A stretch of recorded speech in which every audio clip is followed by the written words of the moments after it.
being recorded, so remember, keep your mic on mute unless you have a question, because sometimes we forget our mic is not on mute and we say things that we didn't mean to say and other people hear. So make sure your mic's on mute unless you have a question.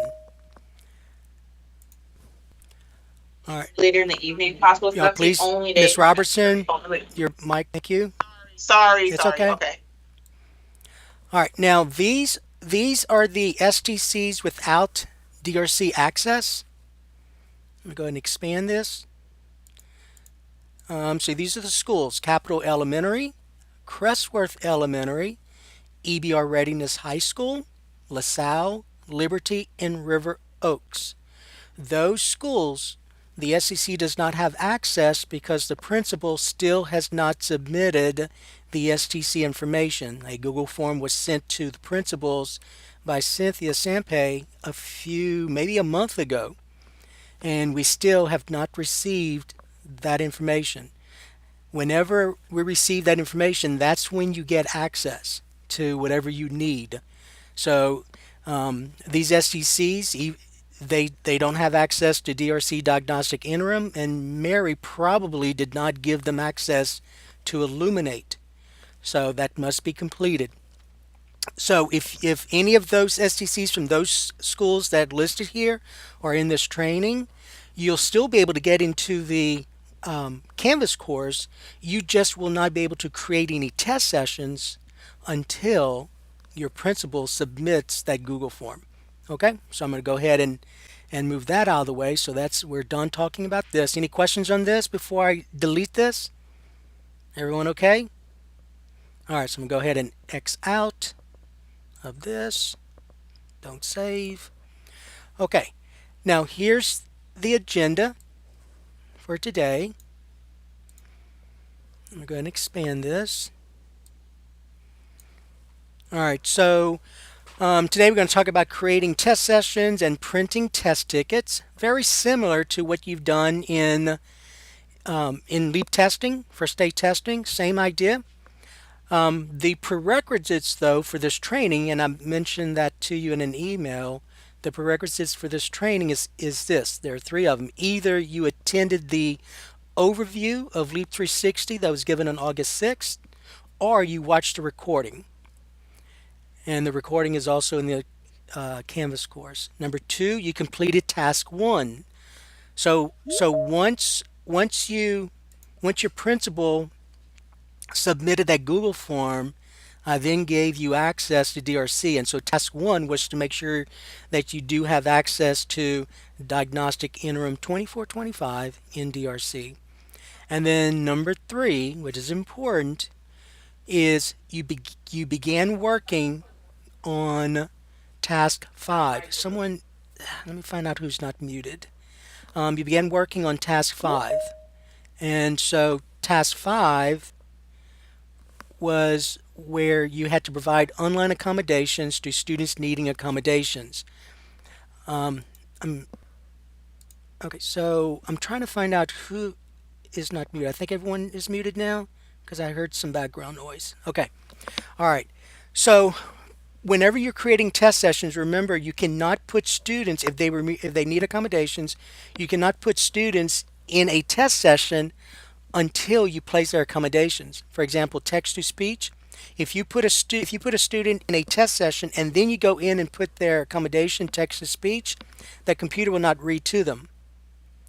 So then you would have to take that student back out, save the session, and then put the student back. Put the accommodation, and then put them back in. I forgot to put do not disturb. All right. Okay. So that was the prerequisite. The items needed for this session. The items needed for this session. You're going to need the task 6 and 11, and we'll go to it in a little while. And that's located in Canvas course. And we're going to need the DRC Insight Portal user guide. And so I'll show you where to get that as well. If you're going to start creating test sessions as we go through this, then you're going to need one or two class lists to practice with. from one of the classes that you're going to enter. Okay? All right. So we're going to come back to this because that's where the agenda is. So now let me go to this. All right. So the first thing I want you to do is to go to the Canvas course. All right. So most of you have already logged into the Canvas course. Some of you have not. I'm trying to find out who is not muted. Well, if you're not muted, please mute yourself. It's very hard. Miss Klein Peter, can you please mute yourself? Let me see if I can do this. Sorry about that. All right. So, all right. I muted Miss Klein Peter. I think everyone else is muted. Okay. All right. So let's go to the Canvas course. If you haven't done that, here's the best way to do this. So you're going to go to, and you're going to show teachers how to do this as well, because if you see in the Canvas course, there's information for coordinators, and then if you scroll down, there is information for teachers.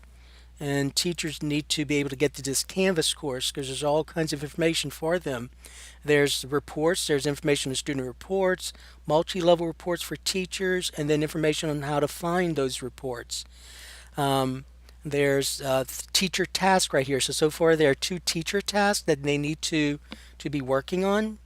And then at some point, so remember when the students take the LEAP test, the spring test, the teachers don't score anything. It's all done by DRC, people that work at DRC. So with LEAP 360 though, the teachers are going to have to score.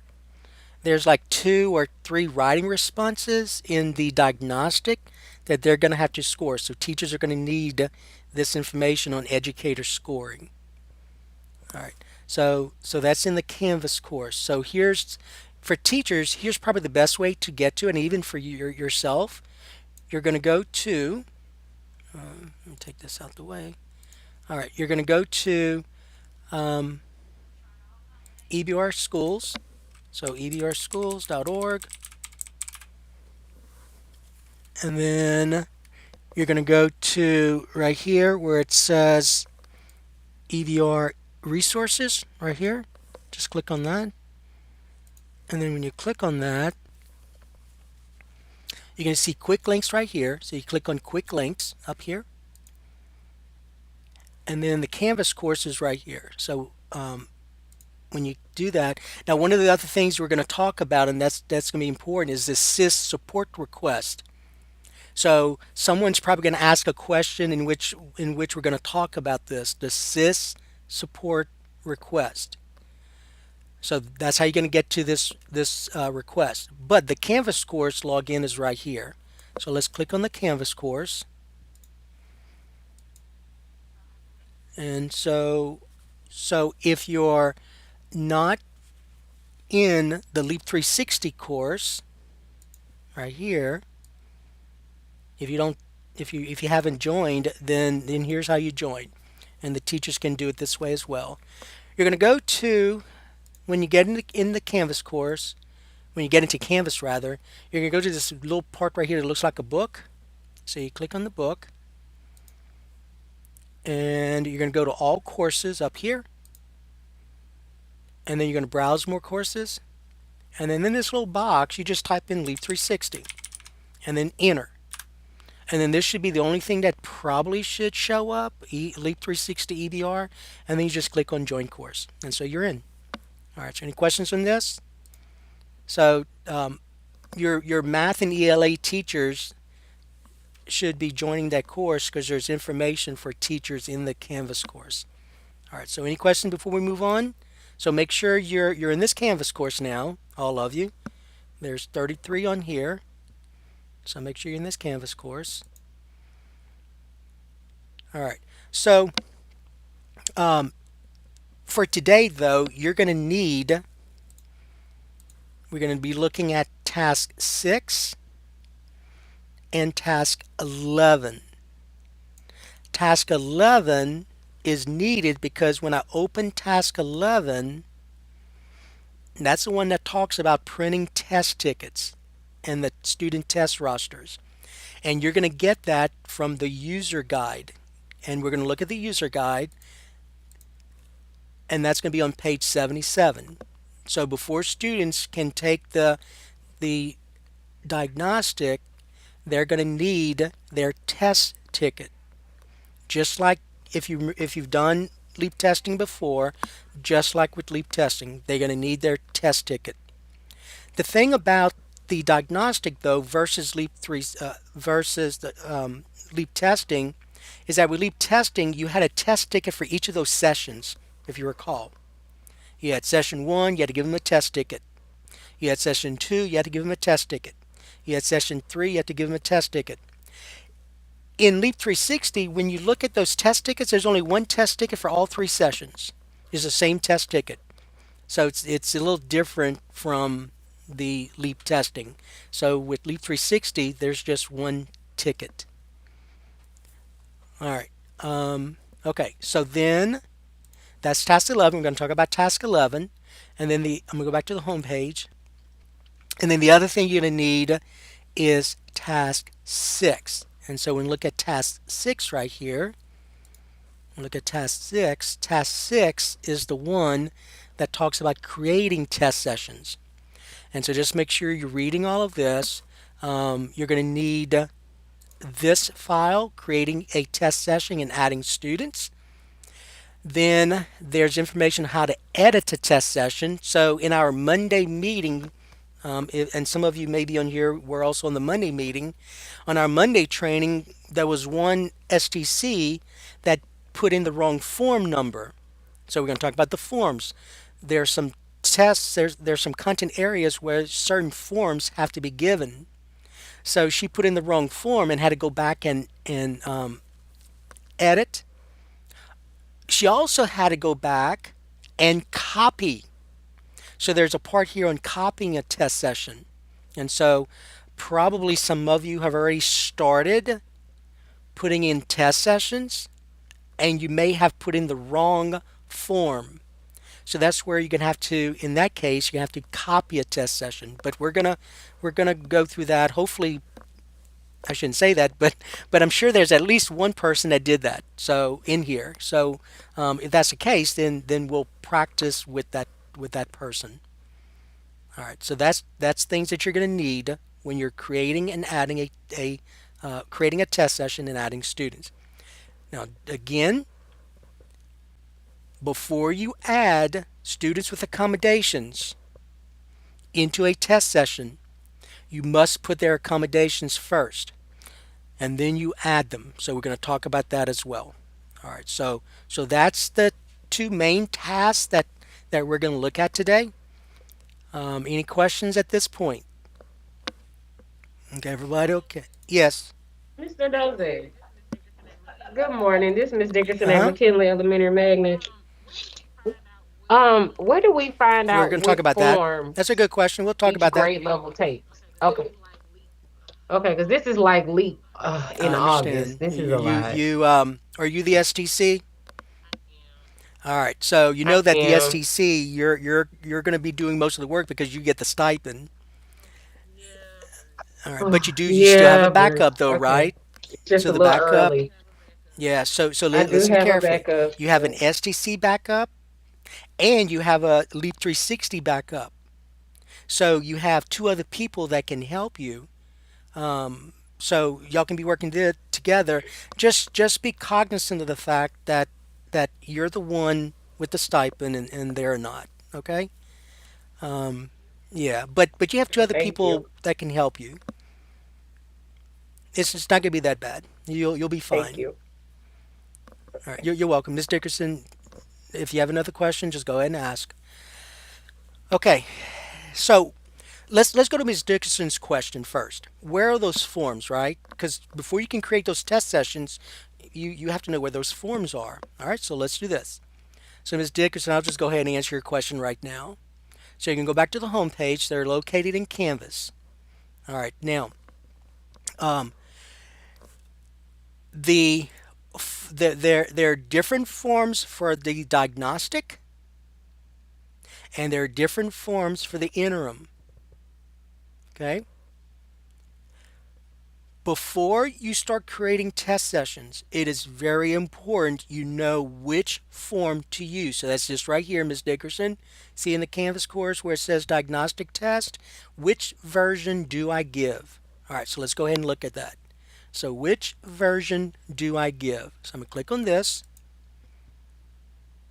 and then the information's here. Math is easy. Math is easy for the diagnostic. Now, math is not easy for the interim, but math is easy for the diagnostic. Because notice right here, for math, regardless of the grade level, regardless of whether it's Algebra 1 or Geometry, math, all grades, for the diagnostic now, there's only one form to choose from. You cannot make an error with that. For ELA, it's different.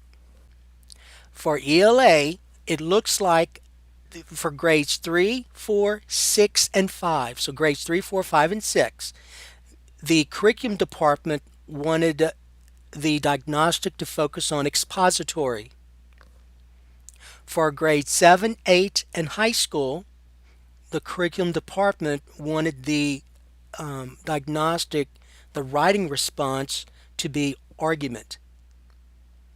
Okay, now here's the situation. All right, so expository for grades 3, 4, and 6, expository is Form 1B. For grade 5, expository is not Form 1B, it is Form 1A. So somehow when LDE made up those forms, they may have, I don't know, they may have made an error and put the wrong form with the expository, but they're not all, but expository for diagnostic is not all Form 1B. For grades 3, 4, and 6 is Form 1B. For grade 5 is Form 1A. And then the argument for the diagnostic is Form 1A, and that's going to be for grade 7, 8, English 1, and English 2. All right, so Ms. Dickerson, did that answer your question?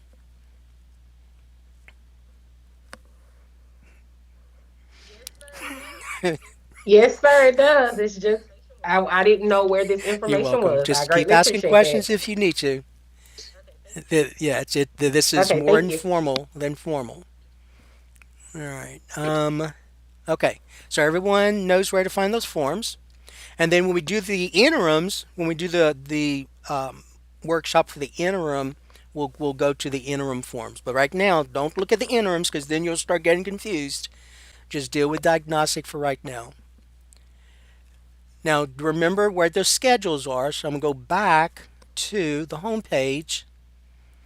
And so remember the schedule, the testing calendar is right here. So here's the testing calendar. So when you click on that, um, so here's a testing calendar. I'm going to go ahead and expand this. All right, so I'm going to go to ELA first. ELA is a little bit easier to deal with. So for ELA and for math, if you look at math, it's the same date. So LEAP diagnostic the window will be from August 19th through September 13th. Okay, so from August 19th through September 13th. Some schools are focusing right now, some schools are focusing on that pre-test. Now remember, the pre-test from our office is not mandated. Now, almost all schools give the pre-test because of SLTs, but that is not mandated through our office. So what some schools are doing is they're focusing on the pre-test, and then once that's done, then they're going to start focusing on the diagnostic. So it could be that you may want to start giving the diagnostic on September 1st. You have until September 13th.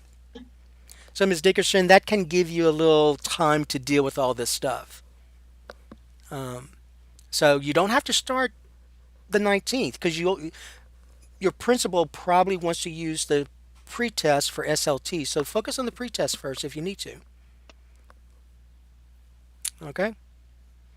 All right, and then the interim ones, interim twos, there are two interims for math. There's only one interim for ELA. Okay, you'll see this. One interim for ELA, two interims for math. And notice the dates for math are all over the place. So as a school test coordinator, and I'll send you tasks. Remember, I always send you tasks with these. As a school test coordinator, you have to be cognizant of when those windows start for each of those grade levels in math. So it looks like for math, for interim one, the first one starts on October 28th, and that's Algebra 1, and then October 30th is fifth grade. Now, these windows are based on the reasons they're all over the place here is because it's based on where those standards that's on the interim, where they fall in the curriculum that schools are using. And so, with the curriculum department, these are the dates that followed that curriculum and where those standards are. Okay? The practice test is optional for math. As a district, we made the practice test required for ELA. So you will have to give the practice test um, for ELA. That's required. And one of the reasons the district decided to do that is because some of the principals wanted more data points. And so since there's only one interim, then they decided to require the practice test. All right, so any questions on the calendar before we move on? Ms. Dickerson, you had a question? Uh huh. Yes, Mr. Dozan, I do. When we say the practice test is required, are we talking all four sessions or just one All of it. session, two I sessions? know it Because that is. test is very long. What?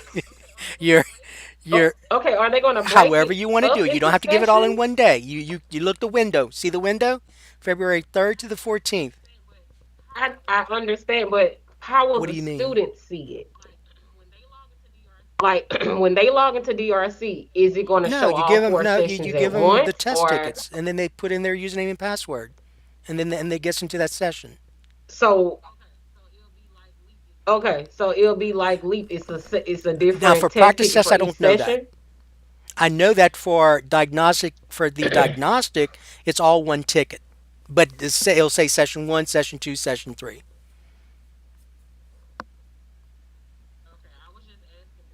Okay, I was just asking because I know our kids are I going to try and understand. take all those sessions. If it pulls up, they gonna click I and know. take them all.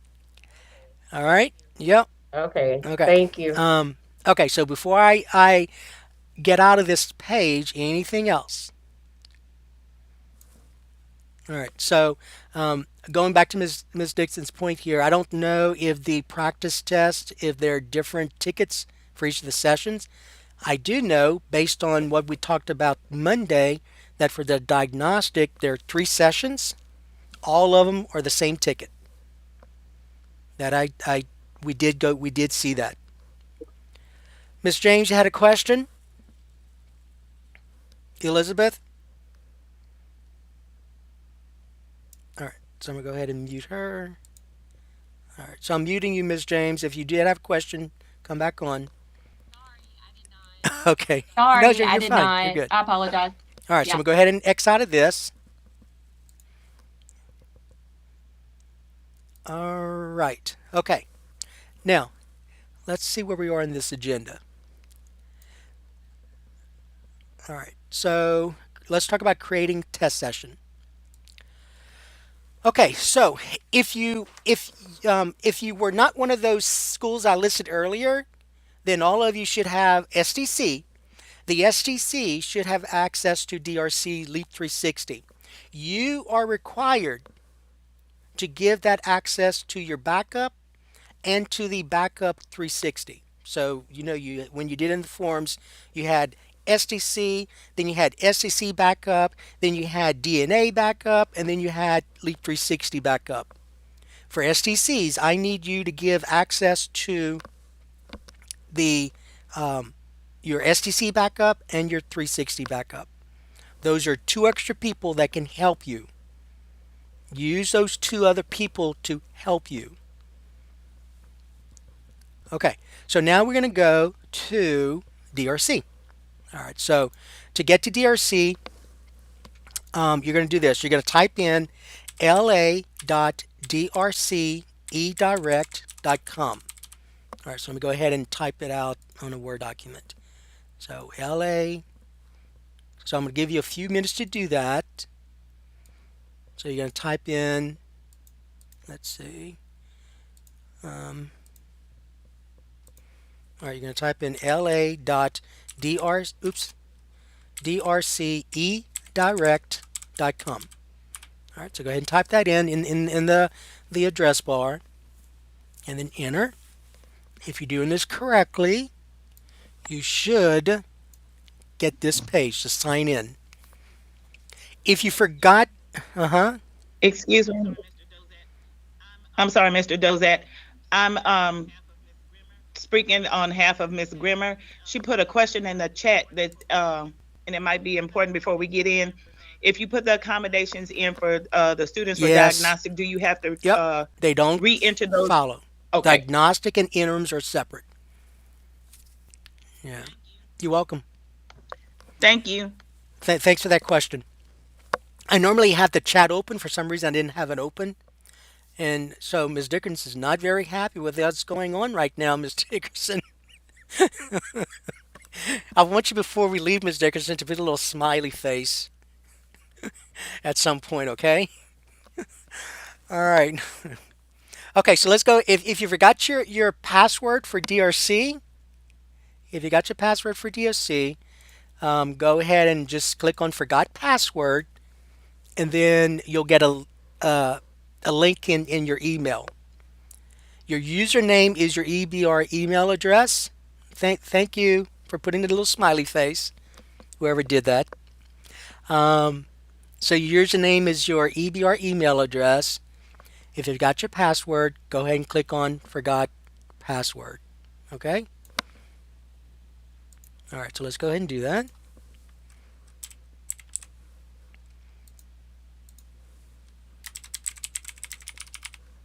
All right, so when you do that, you'll get this page here. So hopefully I gave you enough time to sign in. When you get to that page, though, one thing that's important is this. So there will be times when you may have to, and you could contact me, but remember there might be some information that you may need to specifically, like student names or student list SIDS, in which you may need to actually contact DRC. So here's the number for DRC right here. All right. So when you get into the DRC portal page right here, there's their number. Okay. All right. So everyone should be there at this point. What I want you to then do is to go to My Applications. Now, before I do that, let me go ahead and get that task 6. So we're working on task 6 right now. So task 6, and that's the one where we're creating a test session. So we go ahead and open up this test session. I mean this document. So you just click on the down arrow, and when you click on that down arrow, this is what you get. So it's just done in steps. So it's very simple. You just follow those steps and you're fine. Okay? All right, so I'm going to go ahead and pull that to the other monitor. So many of you probably just have one monitor, which makes this a little bit more difficult. But some of us may have two monitors, which makes it a little bit easier to navigate. So if your school, if you're SCC and you only have one monitor, you may want to ask your school to give you access to two monitors. IT has to do that though. They're going to have to put those together. All right. Okay, so now let's go back to DRC.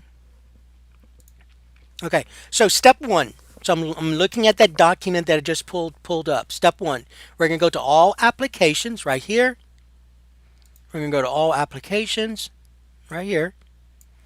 You're then going to click on test management. So when I go there, I'm going to click on test management, which is right here. Y'all see it?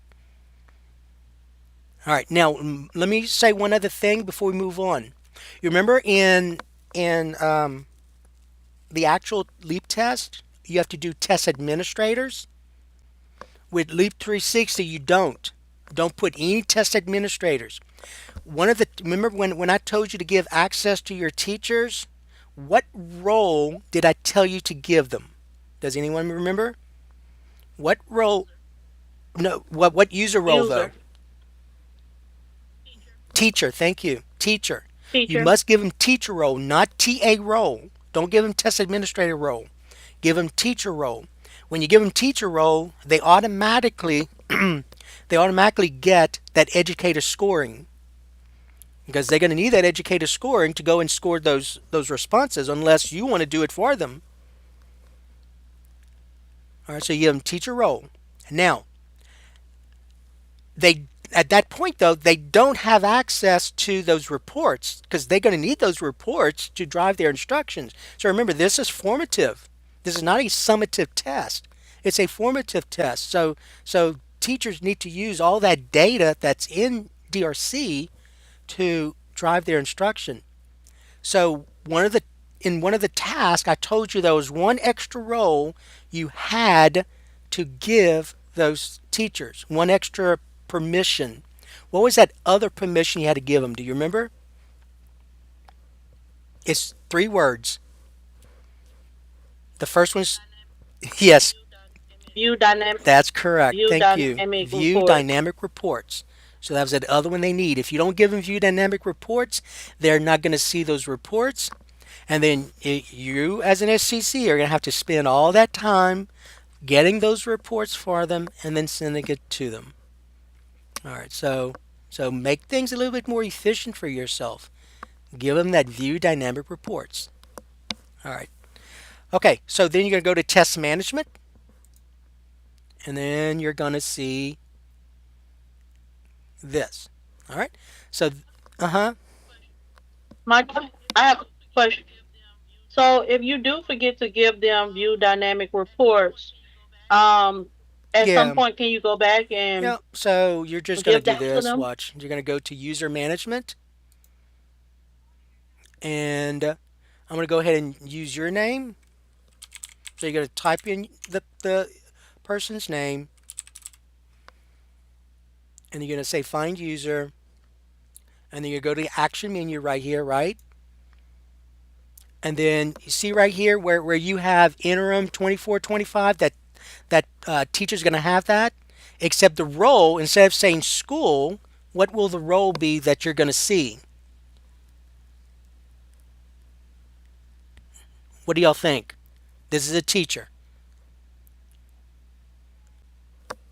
Teacher. All right, and then Teacher. you're going to go to action, and then you're going to right in here on the left hand side, you're going to see view dynamic reports. Now you don't see it because it's already in here. But if you forgot to do that, then you would just let's say this is the one that says view dynamic reports. Do y'all remember which arrow you use? Which arrow do you use? Besides Bobby Reed. Don't answer Bobby Reed. Don't How answer. did you know? Single, All right, say it single, again. single arrow, The single arrow to the right. single Yes, arrow. thank you. All right. Now the next question, I want someone else other than Miss Mac to answer. Okay. So thank you for that question, by the way. So then we're going to go back to test management, manage test sessions. All right. So then this is what you see. Okay. So um, I am I'm following the steps that's there. So step two was the one. Okay, so we select manage test session.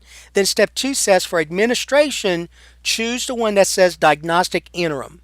Now I'm seeing everything here, but I believe now this is um, if you were the SEC with only one administration, you'll see the one that says diagnostic interim 24-25. So you just click on that. Your school should pop up. You should only see one school. I see all of them.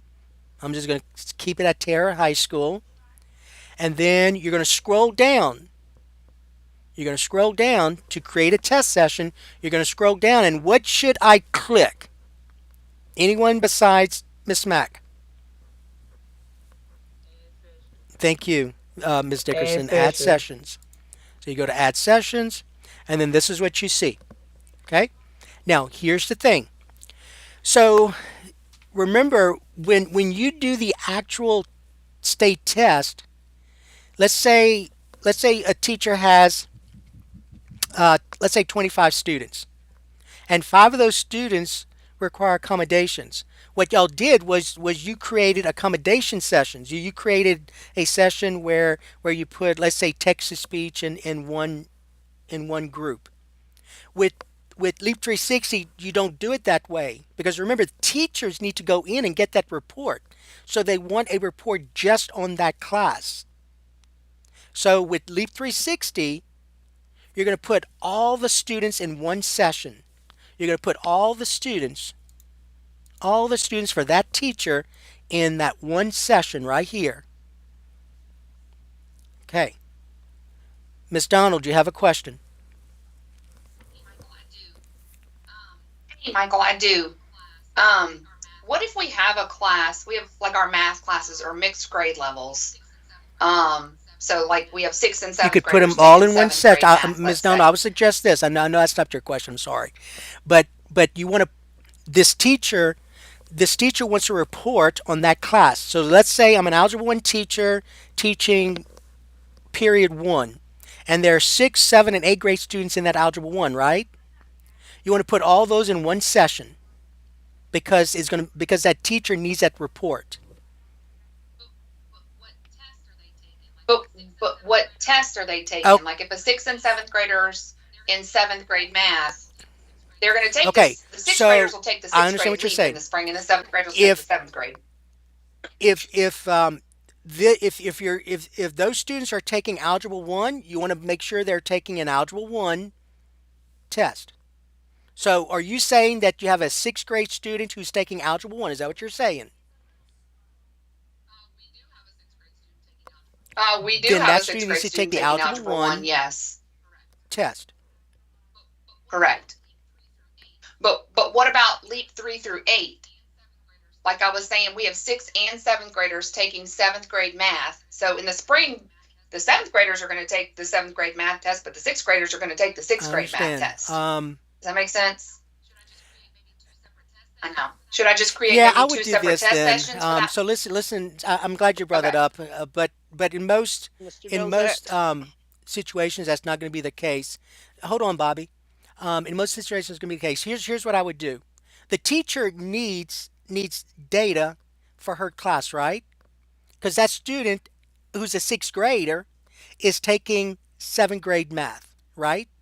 Okay, so as a 7th grade math Correct. teacher, I want to know Correct. what that student in my class knows.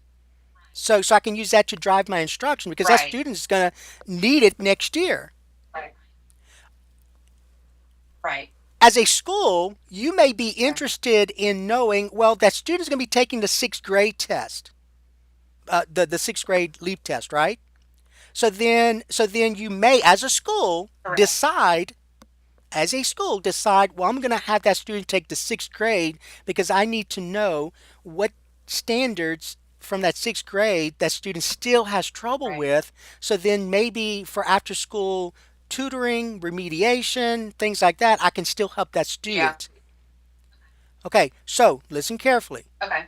I would make sure that 6th grade student who's taking 7th grade math is taking the 7th grade diagnostic, the 7th grade interims. And remember, Miss Donald, the diagnostic measures the previous year. So that 6th grade student is getting a little bit complicated. That 6th grade student, when they take the diagnostic as a 6th grade student, they're actually taking the 5th grade standards. So remember, the diagnostic measures are previous year. So let's go back and revisit your question. All right, let's think through this together, okay? All right. So you have a 6th Okay. grade student who's taking a 7th grade math class, right? For interim 1 Correct. and 2, I would make that student for interim 1 and 2, I would make that student take both. I would do it for. Okay. I would make that student take the seventh grade test because that's the class that they're taking right now, and the teacher needs it to drive Okay. instruction. Right. As a school, I would probably decide to have them also take the sixth grade interim because that student's going to be taking the sixth grade Okay. state test. Now let's go back to Test. diagnostic. Right. Remember the diagnostic measures the previous year, right? So Right. all those students in that seventh grade math, when you assign seventh grade diagnostic, what are those standards covering? Sixth grade.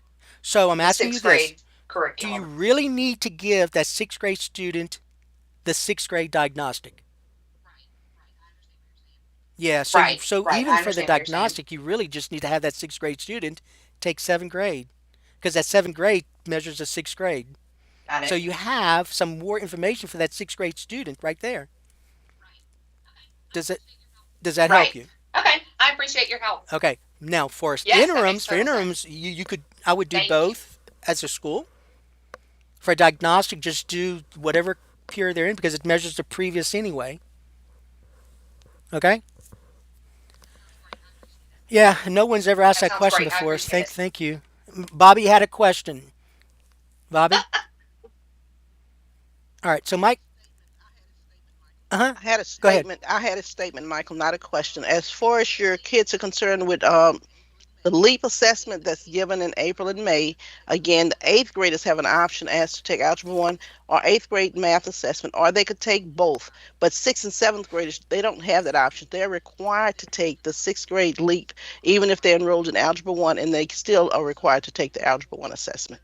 So you might want to consider that when you're thinking about interim and diagnostic. So Thank you. Ms. Donna, going back to what Bobby said, still, I would make sure that that teacher, if you have a eighth grade student taking Algebra 1, that student needs to be taking the Algebra 1 interim and the Algebra 1 interim 1 and interim 2 because that teacher needs that information for instructional purposes. Now, going back to what Bobby said, if you have an eighth grade student taking Algebra 1, then you have that. Let me, Bobby, can you repeat what you said? They have a choice of taking Algebra 1. Okay, if they're in the eighth grade, they're required and they're enrolled in Algebra Yes. 1, they're required to take Algebra 1. But you also can administer the eighth grade Yeah. assessment also, but you're not required. But in sixth and seventh grade, even though they might be enrolled in Algebra 1 or geometry or whatever, they are still required to take that sixth grade math test and that seventh grade math test along with, again, that high school So Ms. subject that they're taking. Yeah. Okay? Thank you. They have So to Ms. take. Donald, Go ahead. so the eighth grade student taking Algebra 1, have them take the Algebra 1. You have the option though of for the interim 2 of having them take the eighth grade interim 1 interim 2 as well. Got it. I think that's what we're going to do Okay, is so if make you're them gonna make take them both, take both, now unfortunately. remember if you make them if you make them take both, Yep. you do know that the eighth grade is what counts towards your SPS, right? Okay, so if you make them take both, Correct. then Yes. have them take both the Algebra 1 and the eighth grade interim 1, interim 2. Okay, that's yeah. All right. Right. Okay, Got it. Michael Thank Davis has you. a question. Can you think of a reason why I, as an SEC, can't edit a user? Um, okay, so Michael, the only reason I can think of is this, and it's happened to some others. It is possible that that user in DRC has two schools listed. So if that teacher is coming from another school, they probably had access as a test administrator. So you would need to, Mike, in the chat area, give me an example of a teacher that you can't edit, and then I'll go and show everybody else what to do. Okay, Mike? But that's a good question. All right, he already has it. All right. Okay, so Michael, I'm going to do this in a little while, okay? So let's finish this little part right here. Okay. Now, Let's talk about how you're going to name your session name. You're going to name your session based on the teacher's name. You want to make sure the teacher's name is in there because the teacher, when they go to educator scoring, they need to know what which ones are sessions. And when they go to print reports, they need to know which report to print. So I gave examples on that document. So let's say I'm at Terra and I'm teaching um, let's say algebra 1. So I'd say Dozat algebra 1, and let's say I have several periods, right? Let's say I have four sessions of math. So you could say hour 1, hour 2, however you want to do it, or period 1, period 2, however you want to do it. So let's say this is for period 2. All right. So the main point being that you want to make sure that the session name, the teacher's name's in there, so they'll know which one is their students, so they can go and score those responses. And for each of those periods, you want a different session for each of those periods. So if I have 4 periods of algebra 1, I want to make sure that I have 4 different reports for that. Okay? All right. So any questions on session name? Mr. Dozat, just for a point of clarification, we have one fifth grade teacher that teaches all English to all fifth graders. So should I label it like teacher name period class A period teacher name class B, teacher name class C, all for whoever teaches English, or the actual It homeroom depends on that how they're you want to in? do it. So, um, I mean, because she's the only person who actually needs access to that data, because the other lady teaches math and the other lady teaches science and social studies. So she's the only person who would actually need that data and probably be yeah. able to Whoever grade the whoever constructed response. is grading and whoever needs the reports, I would name it using that name to answer your question. Okay. Okay. Thank you. Yep. Yes, sir. All right, and then you can do the Thank you. content area. Even though I put algebra 1 here, I'm going to choose English. So because math is easy. Well, let me just show you. So let's say algebra 1, right? So when you go to assessment, there's only one form, diagnostic form 1A, diagnostic algebra 1. Now be careful. Everything shows up. All the interim shows up as well when you do this. So make sure you don't click on the wrong one. Remember, this is diagnostic, right? So don't give them the interim algebra 1 form 1, because that's we're dealing with diagnostic. So everything's going to show up. So make sure you're clicking on the right one. So this is diagnostic algebra 1. Notice there's just one form. That's it. But when you go to English, let's try English 1. And I go to assessment. Notice for diagnostic, look at all those things that show up for diagnostic. Diagnostic form 1A, diagnostic form 1B, diagnostic form 1C, diagnostic form 2A, diagnostic form 2B, diagnostic form 2C, and the other one is the interim. You see how confusing this can be? Make sure you're clicking on the right one. Okay, so I'm going to ask you this question. For English 1, let's say this is English 1 right here. I'm going to just put English. English 1. For English 1, period 2, what form should I be using for English 1 for the diagnostic? Do y'all remember? Look it up if you have to. English 1, what form should I be using?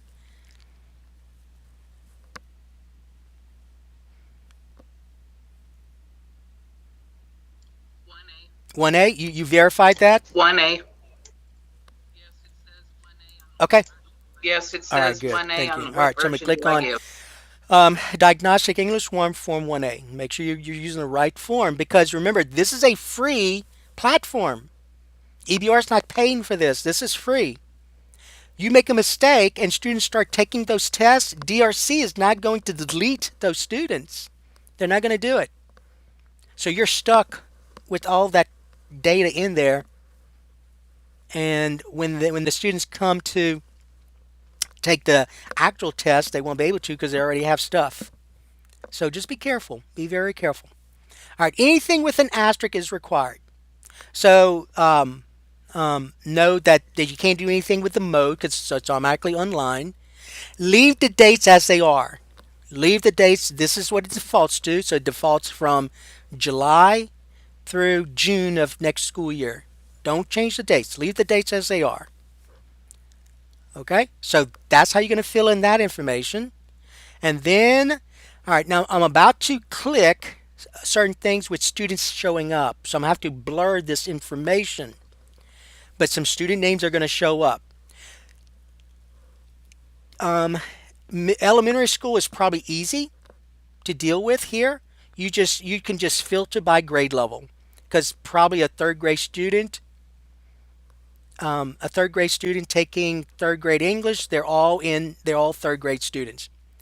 Probably a student taking fourth grade English, they're probably all fourth grade students.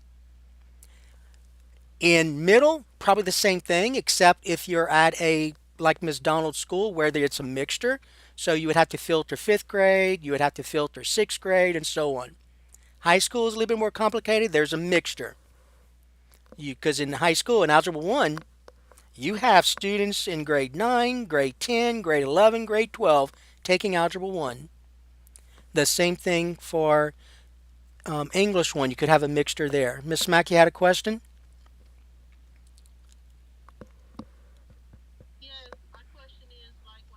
Yes, my question is like when I click on the Nope, test nope, no test administrator. administrator, Remember, it only Leap shows. 360, don't use test administrator.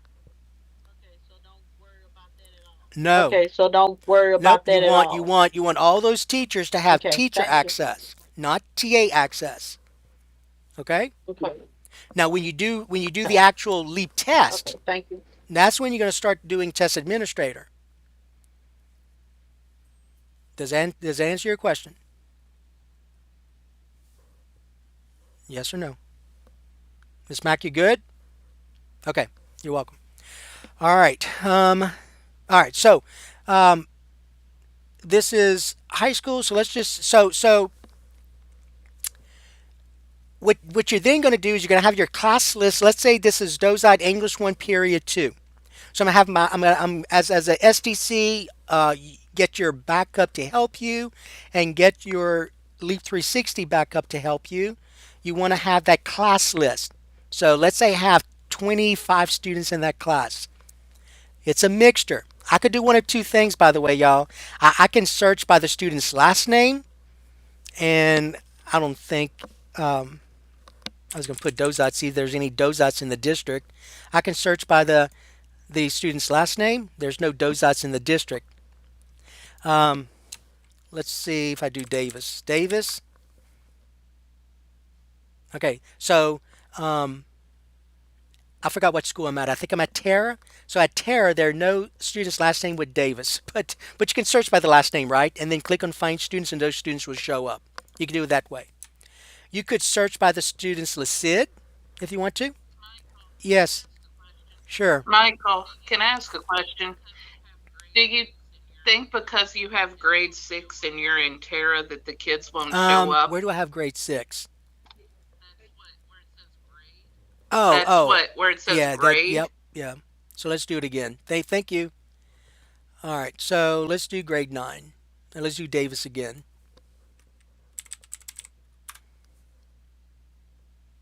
Still no Davis there. All right. So, but you can search by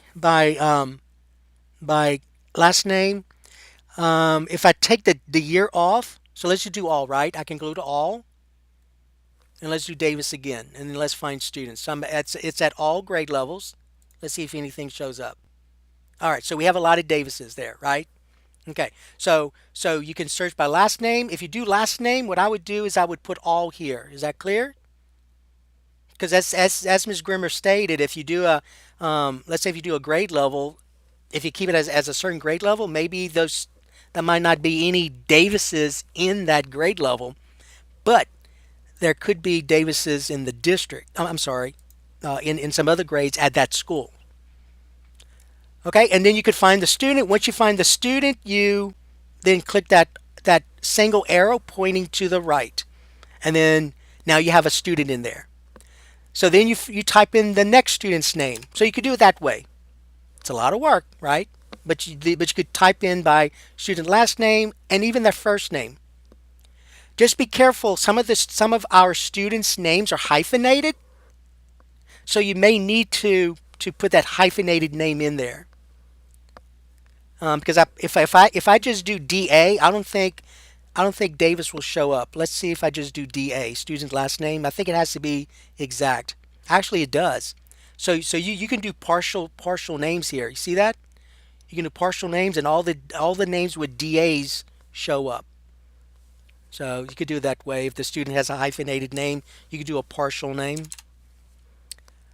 Um, and then if let me go to I'm in a high school, so I have to choose a high school grade. So let's go to ninth grade, and then I could do find when I click on find students.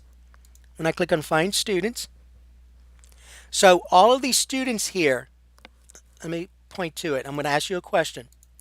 All of these students that are in here, what grade level are they? What do y'all think? They're ninth because that's what I chose. Ninth.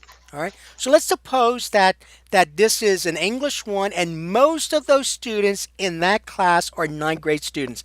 I may have a few 10th, let's say two 10th grade students. I may have one grade student, but most of them are ninth grade students.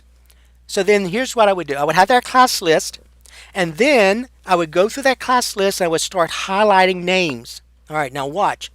Let's say I need this student in my session. Okay, I could do it like that. I can just keep doing like this if I want to, right? Which is pretty tedious because then I got to keep clicking that single arrow every time. The most efficient way is this. You highlight the first one and then watch. I'm clicking control. I'm clicking control. You can't see it, but I'm clicking control and then I'm highlighting. The others don't go away. I just keep moving down until I find all the ones I need. And then I move them all to the session. All right, but what did I press whenever I was highlighting those names to keep them all there? What button was I pressing? What control? Okay? So you press Control. control and then that's the most efficient way of doing that. And then once you have all your sessions in there, then you click and save. All right, I'm going to save, but this is terror. Remind me, this is terror because I then have to go back and delete. Now, let me say this as well. I believe, if I recall correctly from when we had Leap 360 many years ago, I believe once you put students into a session, their names no longer show up in the available list. So once they go here, they're no longer here. So it helps you with the next class because their names are no longer in here because they're already in a session. They're already in an English 1 session. Okay? All right, so then you save. I saved it. And then notice when you see it showed up right here. So notice right here, I'm hoping you can see it. It's very tiny. But notice right here, the session detail. So here's the name, the session name. So when I go in to do educator scoring, I'm gonna find my name, Dozat. Okay. This is the form. Now here's Monday. There was one school test coordinator that had placed the wrong form. See right here, the wrong form.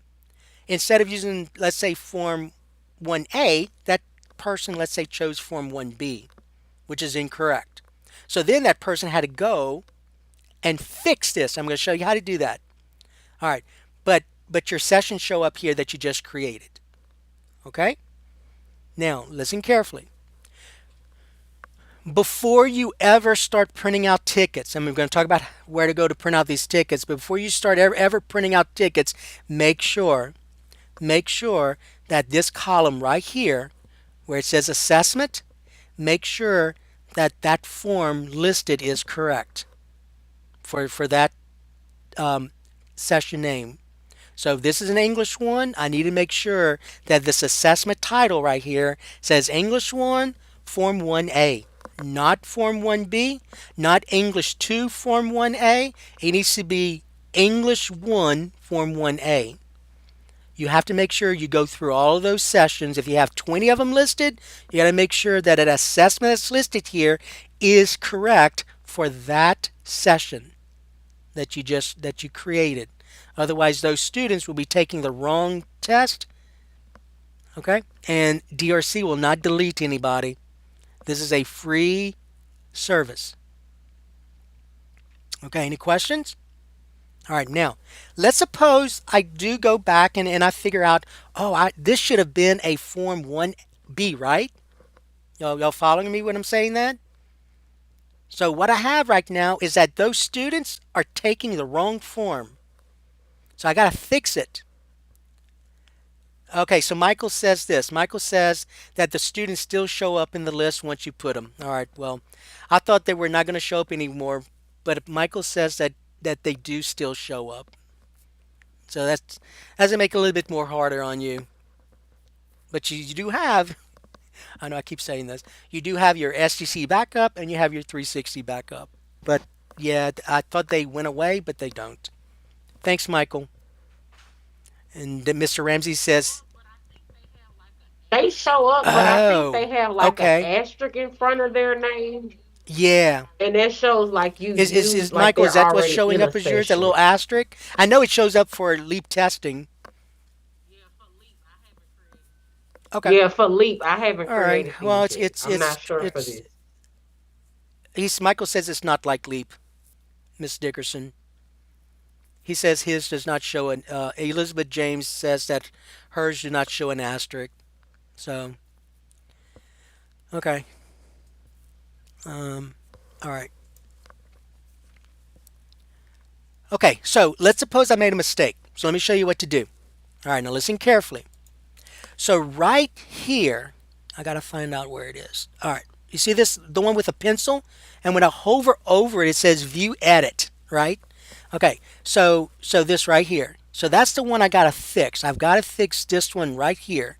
This one right here, because let's suppose it has Form 1B and it was supposed to be Form 1A. Let's suppose I've made a mistake. So you're gonna go here, right here. That's where you would normally go to, you think. So whenever you got to fix something, you go to View Edit, right? Okay, now watch what happens though. When I go here to fix that mistake, I can fix the session name. See right here, I can edit that. I can edit the session name. Um, Miss Mac, did you put test administrators in here?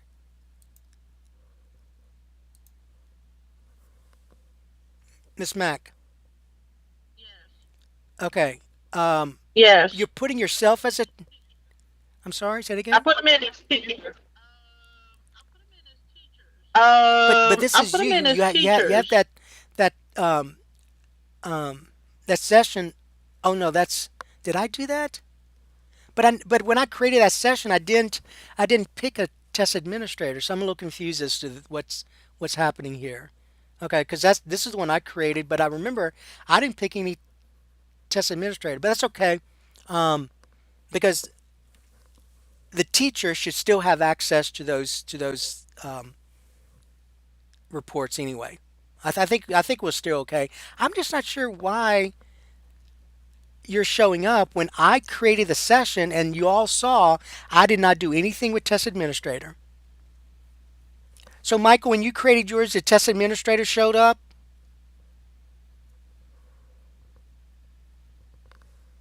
No, he says his didn't. Okay, I don't know, Miss Mac, what happened there. Because I know I did not choose a test administrator. Okay. Um, all right. Okay, so you can edit the session name, but notice right here, notice I cannot edit the assessment any longer. See that? It's grayed out. My session has the wrong form. and the wrong content area, right? It has a wrong content area. It has the wrong form. I can't fix it here. So here's what you do. So I'm going to go ahead and cancel. You remember one of the things in that task 6 was copying a session? You have to copy that session. You don't start over adding those students in there. You just copy the session. All right, so here's how you're going to copy. One of those icons is a copy. See where it has those two pages over each other? It says copy session. I'm going to go ahead and point to it. That's this one right here, copy session. So when I click on copy session, notice what happens. All the names show up, right? It's the same students. So I don't have to go back and add these students anymore. They're already there when I copy the session. Now these are not grayed out any longer. Now you can fix this. And then session name, you just got to redo though. All right, so you just got to fix the session name again. So I'll just do DAUZAT, English 1, period 2, let's say. And then I can go back and fix this. So let's say still English 1, but I got to do a Form 1B. It's wrong, by the way, because I think it's Form 1A. But let's just say it's Form 1B you need. Now, notice the test administrator is not showing up, but I'm wondering if I save it, if there's going to be something there. Okay, and then just save. All right, so let me go ahead and click on Save right here. And now I fix my session. Now, the problem is, though, and you got to be careful. You see, the other one still stayed there, right? The other one stayed there. The wrong one, let's say this is the wrong one right here. Let's say that's the wrong one. I got to get rid of it. Which one of these icons do you think you would click on to get rid of this session? The red X, yes. Click on the red X. Thank you, Ms. Grimmer. So you click on the red X right here. It says delete. And say you're sure. Yes. And now I'm left with the one that I fixed. I want to go back though and see if test administrator shows up. So I'm going to go back here on the view edit. Yeah, it keeps showing up. Okay.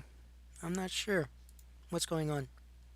Let me go back. Let me go to the one that Miss Mack created and see if there's a test administrator there. Yeah. All right. Okay. Not sure what's happening. But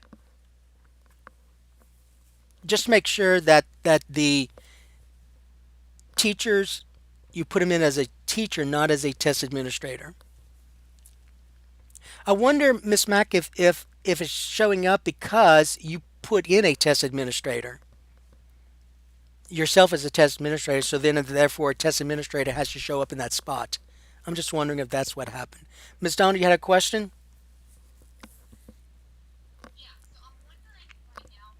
Yeah, so I'm wondering right now when you just did that, how you can copy the session. If I create my sessions for the diagnostic, would I be able to then go copy the sessions and change it to interim? No, if I recall correctly, when we did this many years ago, the diagnostic does not follow with the interim.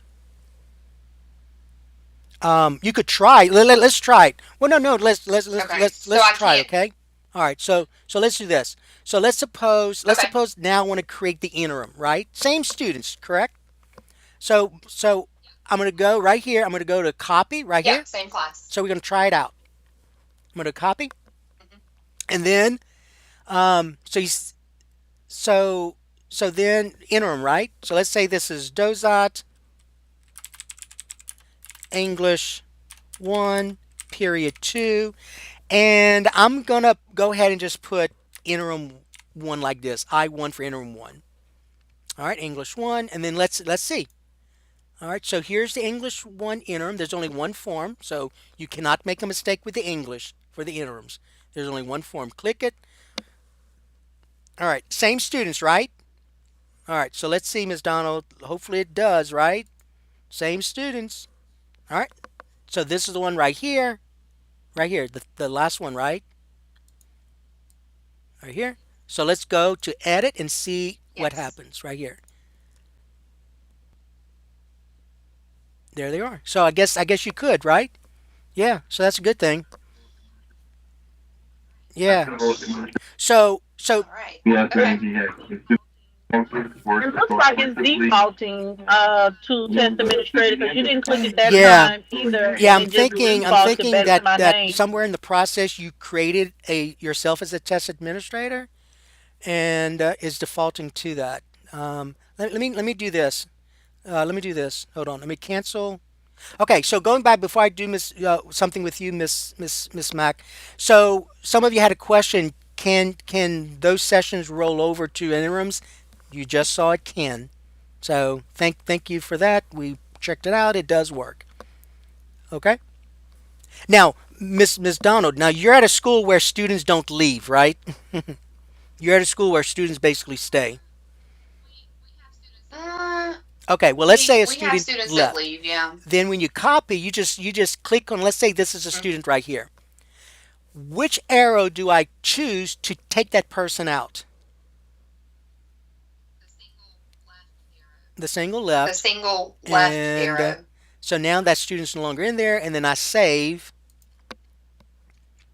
and then that student's gone. Okay? Mm. Do you think if we don't take that student out, that student won't be able to take No, the no, sessions no, at the other because school because that they go to? what Okay. now for state testing, we do have to go in and ask him to remove him from Right. sessions. Um, Right. but with Leap 360, the students are rostered nightly through eScholar, which is different from state testing. They don't go through eScholar. Supposedly, it should all Okay. fix itself through eScholar. Now, it could be I'm wrong with that. Okay, we haven't done anything with testing yet. So let's just yeah we'll just I guess we'll find find out out. when we have that issue. Okay, so I need to go in and delete these two tests I created. So I'm going to delete, delete. Yes, Mr. Doze, while you're doing that, okay, when you copy the session, did we the haven't talked about accommodations copy accommodations over, yet. or we still have to go back and do that? That Oh, I okay, I'm don't know sorry. the answer to that. But let's talk about before we talk about accommodations. Let me go and check something with Miss Mac. So let's see. I'm going to go to user management, and then I'm just going to do all schools. I'm going to do all. Okay. All right. Find user. Okay. So Miss Mac, this is yours right here. You have school, but you also have test administrator. But it just says school. So I don't know what's what's happening with yours. I don't know. Okay. Because I was thinking that maybe test administrator was showing up here and I could just delete it, but it's all I see is school. All right. At this point, I don't know. I don't think it'll hurt anything to keep having your name there because it just keeps defaulting to it. As long as the teachers are in there with teacher role, and you also gave them view dynamic reports so they can go in and score and see reports. You'll be okay. All right, Michael Davis. Let's go to him. He had a question about and one of his teachers. Oops.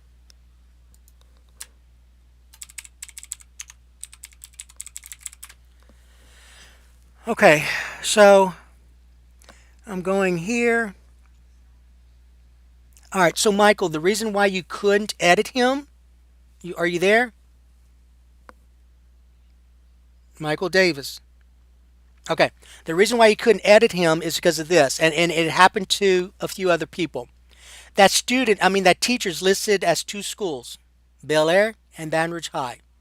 Before you can edit him, you're gonna have to call me or email me saying that you can't edit a teacher. Then I have to go in. I wonder if you can do that, Michael. When you go in, because I'm wondering if you can do this. When you go in, Michael, and you find that teacher, do you see any of this, or it just says you cannot edit? Is that what it says? You cannot edit? Let me check. Okay, Hold on. I didn't check. even notice Bel Air being I listed. wonder if that's the issue. But I wonder if you have the ability to see this.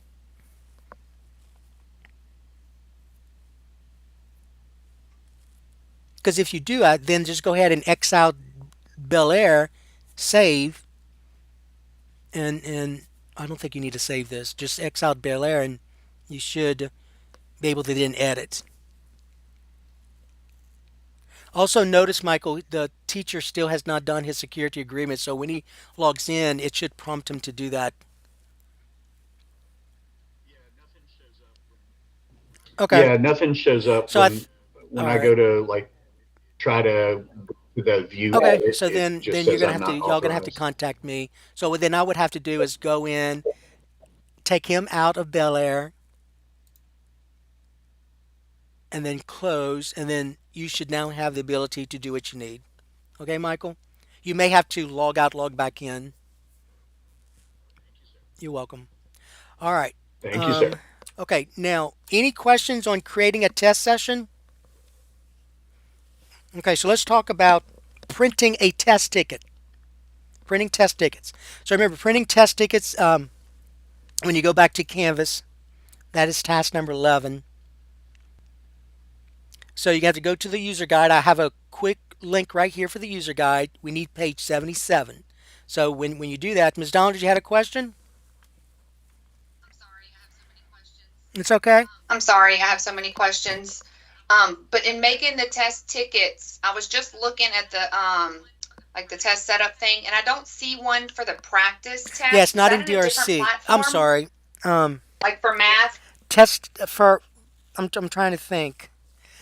Practice test is not part of Leap 360. So I would have to, yeah, the Okay, practice okay, that's test what I and Leap thought. 360 are two different things. Leap 360 is composed of diagnostic and the Okay, interims. So the reason you don't okay, see perfect. Just practice making test sure. yet is because I haven't given you that administration. So some of you may have it, some of you may not. Okay, perfect. Thank you. But I have not given you that administration. So for example, when I go, um, when I search your name, oops, when I search your name, let me see right here. I don't, when I go to the next page, I don't see. I see practice. Well, you do have practice tests right here. It says 22 to 25, so you do have access, but it's not part of 360. No. But it's right, it's Yep. not part of Okay. 360. Okay, I was just Yep. making And sure. and by the way, the practice Thank you. test, I'm not gonna. Okay. I don't want to say anything out while it's being recorded. All right. So anyway, so it's the same one from last year. It says 22 through 25. Okay. Um. All right. So let's go back. Let's talk about printing test tickets. All right. First of all, the user guide. You're gonna click. Let's go back to task 11, and the user guide's also here, by the way. Let me show you. The user guide is right here. See where it says DRC user guide? You can go there. So you click on it, brings you to this user guide right here, and we need page 77. And notice the user guide has 138 pages. As we go through office hours, we're going to go through some of this stuff. Right now, we're just focusing on the part in here that deals with creating test sessions and printing test tickets. So it's on page 77. So when I go to page 77, you see where it says printing test tickets right here and student test rosters. And it's very simple. It's not that difficult. I believe it's just one page. Let's see, printing test tickets, that's page 77. Yeah. So it's just page 77, just one page. All right. But let me show you where to get it. All right. So I'm going to go back to DRC. All right. So I'm going to go, so I'm in DRC. So when you log in, you see this page. So I'm going to ask someone, doesn't matter who answers. So I'm in, oh, it's still turning. That's not a good thing. Why is this thing still turning? Oh, okay, good. Um, so so I'm in DRC. That my applications. When I click on the down arrow, where do I go? If do you think where do I go to print test tickets? Which one of these do I pick to get to printing test tickets? Which one? I'm narrowing it down with Is test it management. test All right, so let's go to test test management. management? We're going to click on manage test sessions. All right, so I'm at Terra High School and no sessions are showing up. But we know she created one. So what do I click on to show those sessions? So remember, you scroll down, that's where you get on adding a session, but I don't want to add a session. I want to print test tickets of a session that's already there. What do I do? Nothing's showing up. What do y'all think? There's only one thing there, right? Show sessions. Show There's only one sessions. thing to click on. Show sessions. Show sessions. All right, so there's our session. Okay, right here. See where it says that little printer icon? You click on that, and this is the diagnostic. And you're going to get, in this case, 3 pages because it's just one session so far. The directions at the top, notice, let me go ahead and expand it. Notice right here, it has that teacher's, the session name. So that teacher's algebra, Langford first block.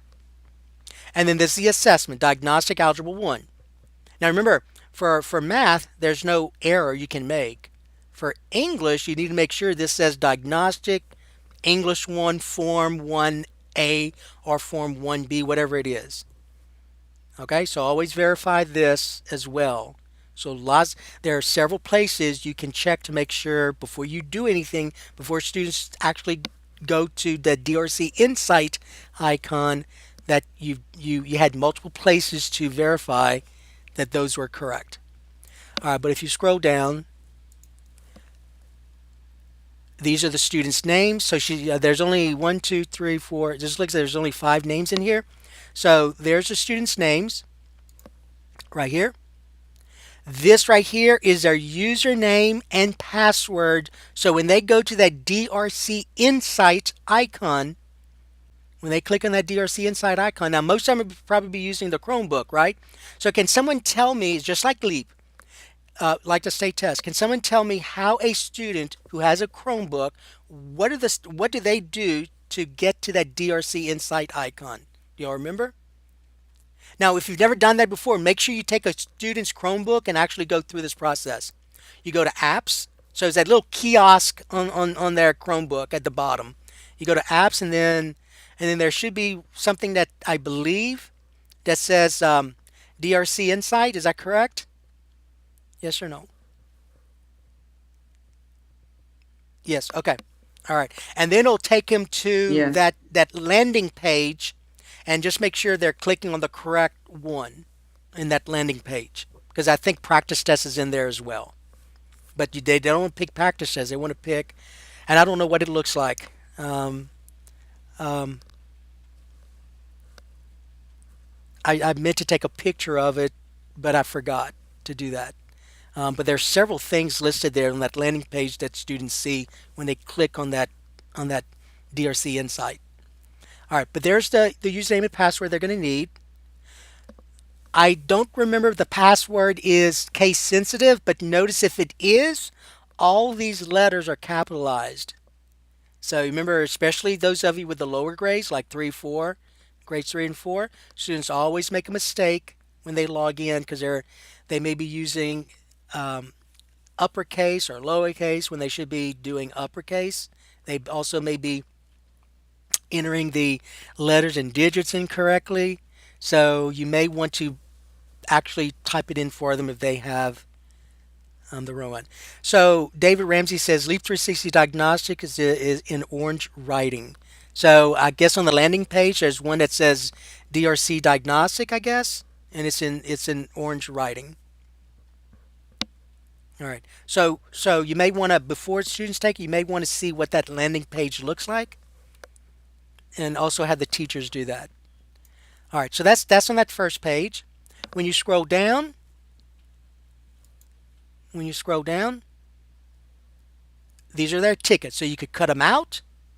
Y'all seen that before, except unless you're new, but most of you are not new to this, so you've seen what that looks like. Here's what I want to remind you though: the diagnostic for ELA and math has 3 sessions. Three. Notice your ticket. There's only one ticket. You don't have a ticket for each session, so the students will use the same ticket for all 3 sessions. So then it goes, I know some of you are going to say, well, what is it to keep them from continuing on, right? I I guess that's where the teacher would say, make sure you stop when you're done with session 1. Um, so there is just one ticket. For the state test, though, you get different ticket for each session. Any questions? All right, there is no administration manual. So in the state test where they have to read those directions. For Leap 360, there is no administration manual, none. So you you just have the students go on and take the test. There is no administration manual for Leap 360. Okay. Now, one other thing I want to mention before we start talking about the accommodations is this. I'm going to go back to the Canvas course. Right here,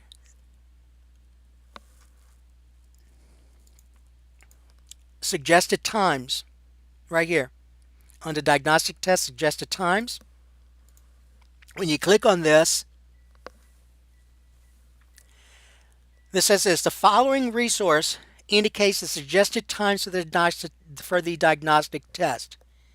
These are only suggested times. Ask your principal and your executive director if the diagnostic test should be timed. And the suggested times are coming from page 16 through 19 for English, and then math are 29 through 30. And then this other link is a more detailed information about each of those sessions. But when I click on that first one, right here, and I open it up, these are the suggested times, and that information, by the way, is coming from the Teacher's Guide to Leap 360. That's where that comes from. So notice that all of the tests, all the assessments have 3 sessions, and these are suggested times. It is, there needs to be a conversation between the executive director and your principal to determine if those tests should be timed. The problem, I'll say this, the problem with timing the test is this. Remember, this is a formative assessment. Formative assessment should be used to determine where students are, what they know, what they don't know, and how a teacher can use that to inform their instruction. If you time these tests, it could be that the student will not finish, especially the writing response.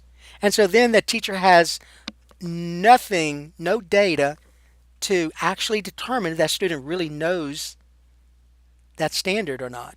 So just be careful about the timing. There's a drawback to timing, but that's where the timing are. And it's in the Teacher's Guide to Leap 360, or you can get it in the Canvas course.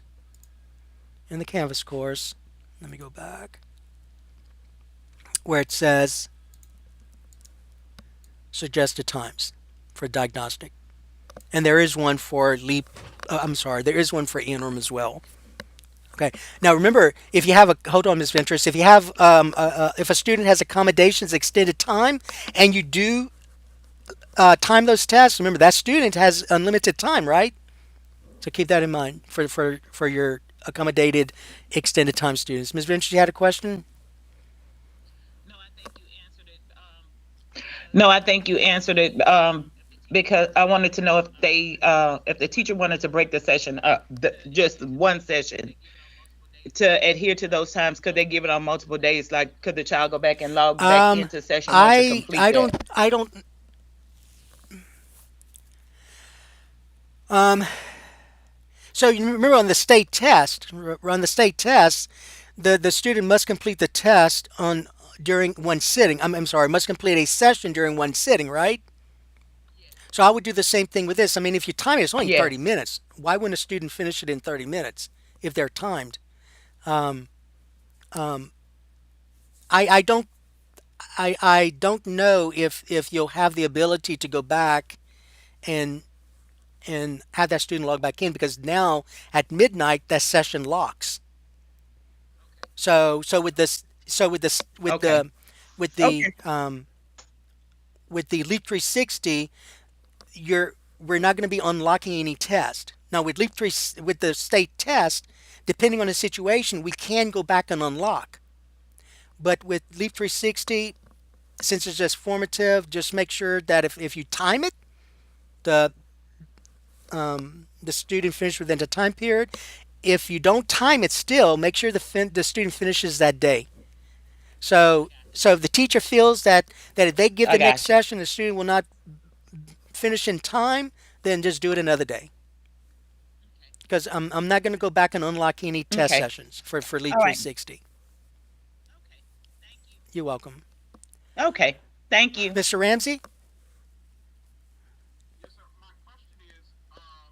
Yes, sir. My question is, like with English 7 or English 8, they're saying it's a 2 hour, it's over 2 hours. So they're not going to be able, if they start on session 1 and 2, and you're saying they're using the same ticket, they couldn't use that ticket to open up session So 3 since this they didn't total start time it? that you see here are based on sessions. You could give session one day, you can give session two another day, you can give session three another day. That's not all one day.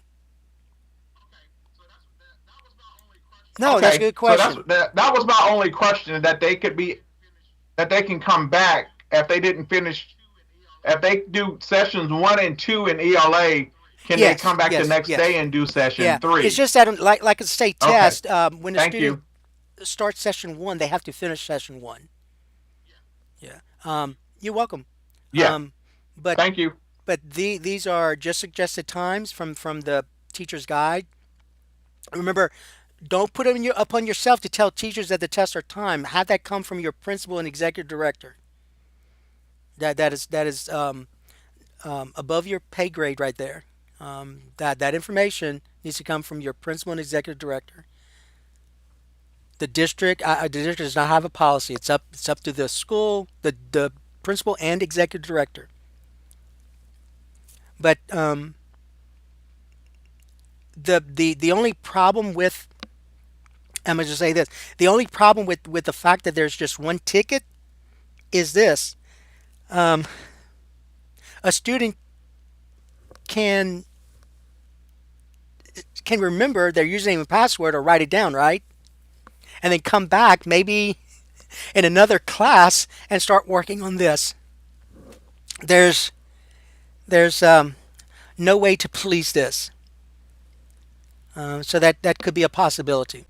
Whereas with the leap test, um, each ticket is given before the next test begins. So there's always going to be some issues with testing. Just fight your own battles, I guess. Um, you may have a student that finishes session one in the English class, let's say, and then goes to, let's say, PE and says, "Well, I'm going to start session two because I already remember my username and password is the same ticket," and then they could they could easily do that, and you may have that. All right. Any questions at this point? All right. Now let's quickly talk about the um, accommodations. All right. So we're going to go here. We're going to go to DRC. Go back to the main page. All right. So I'm going to go to My Applications. All right. Now to give students their accommodations, remember, if a student has accommodations, make sure you put their accommodations in first before you put them in a session. Because if it's, let's say, text to speech, um, if you put a student in a session and then put their accommodations, it's not going to read to them. So then for the accommodations, you can go to student management. You can go to student management right here, and then you can go to manage students right here. Manage students. All right, and some of you may have a lot of students with accommodations, and some of you may have a few. You're just going to have to do each student at a time. So I'm just going to click on Find Students, just to pick a student. All right. So when you type in the student's last name and first name, or you could do it by LeCid, it's up to you. And you find that student's going to show up. You're going to go where it says Action right here. You're going to click on Action. Just make sure that the always verify the LeCid's correct and the date of birth is correct, and they're in the correct grade level. So you can go to Action. When I click on Action, this information shows up. So again, just like we just mentioned, you have the LeCid right here, the date of birth right here, the grade level, the gender. Notice, I want you to notice, all of these right here are dropped down so you can fix these. So if they mistakenly have the gender as a male and the student's a female, you can fix it. If it's the wrong grade, you can fix it, and so on. All right, so then the tab, accommodations, right here, right here. Now, notice that this is high school. So in high school, you're going to see an extra accommodation that says scientific calculator right here. And then they also have the graphing tool. So with grades 3 through 8, I think all they have, I forgot, there's text to speech for 3 through 8, there's translated test content in Spanish, and then there's just one calculator right here. You don't see two things. So I think, Michael, the graphing tool is the graphing calculator right here. The graphing tool. So if now, guys, keep in mind that the only time you would check this off right here for scientific or graphing tool. Hold on, Miss Mack, I'll answer your question in a little while. The only time you check this off if the student has on their accommodation calculator for all sessions, right? So if for math they have calculator for all sessions, then you would need to give them their you need to check this off either, and I would do both. I would do scientific calculator. I don't know if you do both, if both of them will show up. I have no idea. But I want you to notice that for that student right here, just to let you know, for that student that I picked, you'll see accommodations already were checked off for geometry. You'll see that? So it looks like, and you got to be careful, and we always tell you this when you give the state test, always go back and verify, that those accommodations are listed correctly. But it looks like for that student that I picked, they already have checked off for them text to speech and geometry. And they already have checked off for them translated test directions in Spanish. Oh, Miss Mack said she put that in. Okay. So Miss Mack put that in. I'm sorry. So um, those are not automatically put in. Miss Mack said she put that in. Okay. So Miss Mack, that student doesn't get on their test calculated in all sessions because you have. Oh, No, okay. they're Okay. EL So, students. but you got to use whatever's on their either 504 accommodation or EL or their um, geez, the ESS accommodations. Okay. So you would just check these off, right? Then I think you have to now go to demographics. So then you have to go to demographics and you got to put in all that information. So Miss Mack, it looks like you didn't put anything in for their for demographics. I wonder if that was necessary. I know for state testing it is. You can't do anything else because it'll say demographics need to be completed. So it must be, Miss Mack, that for Leap 360 the demographics are not necessary. But remember, all of you, that when you actually did the state test, you had to do demographics because you don't have anything. Oh yeah, you do. You do right here. You put it. So I guess demographics are needed because you have Hispanic, Latino. Yes. Yeah, I see some stuff there. All right, so it must be you do need. I think I think that part is automatically filled, but the accommodations I had to actually put in for all of the students that have Okay. accommodations. But I didn't do anything with Yeah. demographics, test So coming, just go ahead and verify that information is correct, though. Just like with state testing, when you do the state testing, we always say even though there's information in there that's already uploaded, always verify. Verify that that's correct. All right, thank you. But that's where y'all go, and then you just save and you're done. And then you can put that student into a test session. And by the way, when you go here on the test sessions, okay, that student's not in test session yet because I'm going to say you could click here to see what session that student's in, but Miss Mack hadn't put that student in test session yet. Okay, but you could go there and also see what sessions they're in. Okay, any questions on the accommodations? A ruler or a compass. Okay, so remember these are online accommodations, right? So any other accommodations like a ruler or scratch paper or I guess in this case a compass, you would have to provide for them. The only thing listed when I went here, the only thing listed were for the online accommodations, text to speech, an online calculator, translated test content. That's online stuff. Any of that other stuff you just have to provide. Also notice extended time is not listed.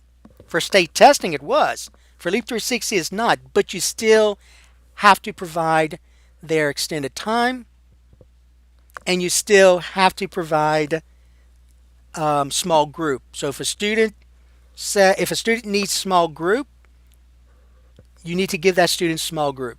That is legally you have to do that. Now in a test session, you put all the students together for that teacher, right? So let's say the teacher has 25 students. 20 students don't need any accommodation, so they take the test together. The other 5 students, you would need to test them in a group with 8 or less. The answer, any questions on that? Michael says, Miss Mack, that they have rulers and compass online.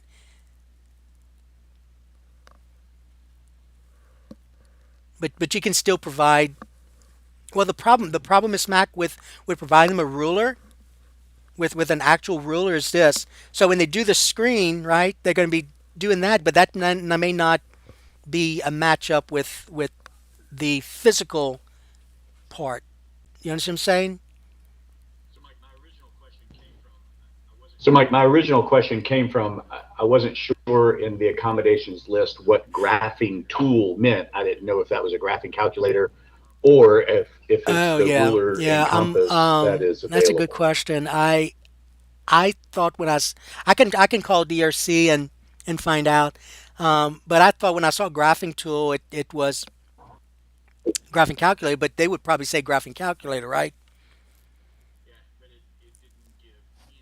Yeah, but it didn't give any No. clarification in the Yeah. accommodations guide. I Yeah. looked it up I'll already. find out. Just send me an email because at my age I forget things. So just send me an email, please. Just say, can you find out what graphing tool is? Will, And then when I send y'all another task, I'll put that in there. Thank you. Yeah, you would think they would have. In the past, in the past, the grafting tool has been the ruler Oh, and the okay. compass. It's the online ruler and Oh, I see what you were compass. saying. So That's you're that. saying, okay, you had ruler compass. So probably that's what it is, Michael. So according to this, for Leap 360 for Algebra 1 and Geometry, it's just a scientific calculator. But I wonder if that scientific calculator is really that Desmos. I'll find out because they use Desmos for the high school part, high school math test. I'll find out. Because is it a scientific calculator or is it Desmos, the graphing calculator? Okay. So just send me an email so I can find out. I'm sure they can, I'm sure they can restrict what parts of that Desmos calculator are available. If they need to, Yeah. wanted to, they can take the graphing part off, I'm sure. All right. Okay. So, all right. I'm gonna have to blur out a lot of information here. Okay. So,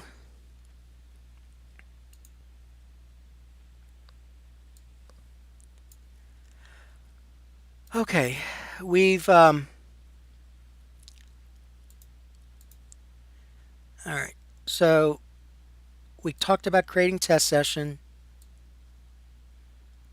editing a test window, adding students. Oh, Leap Connect students, by the way, just like in the past. Remember, Leap Connect students do not take the regular Leap test. They take the Leap Connect test. So Leap Connect students will not take the Leap 360. Um, we talked about, okay, now the next one where it says viewing and exporting test session status details, we'll do that in office hours. So the office hours, by the way, listed down here, right here. So it'll be the next one, the first office hours will be the next Friday. So August 23rd. We talked about copying a test session. We talked about printing test tickets. I didn't do anything with uploading or downloading a student test roster, but it's part of page 77. We're going to talk about in office hours unlocking a student test ticket. I guess I said earlier I wasn't going to unlock anything, but I have it listed. I'm not sure why. I'll go back and figure out why.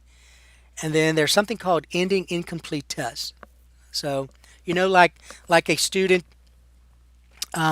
says says I don't want to finish this test. I'm done with it, and then doesn't submit properly, then you could end their test for them. That's what that is, and we'll talk about that in office hours. We talked about suggested testing times. Make sure you don't make the decision yourself about whether these tests are timed or not. That has to come between your principal and executive director. I showed you where the phone number was for DRC support. These are the office hours, and then anything else. You have any questions, closing comments, or anything?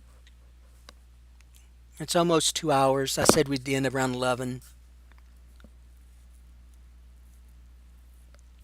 Everybody okay? All right, let me go back and put in the sign-in sheet in the chat area if I can find where all the stuff is. Let's see. Here we go. Um, I'm gonna put the sign-in sheet. If you didn't sign in, I'm gonna put the sign-in sheet in the chat area. Just please make sure you sign in, just in case someone asks. And then no one ever I did ask, did this person show up? But just in case. So just put that in there. Go ahead and sign in. And if that's it. That's all I have. Anything else? All right. Now remember, you can always call or email me. Many of you do. All right, guys. Have a great day. And Ms. Dickerson, just hang in there. You too. Thank you, Mr. Dudley. Have a great day. You too, Miss Mack. Thank you.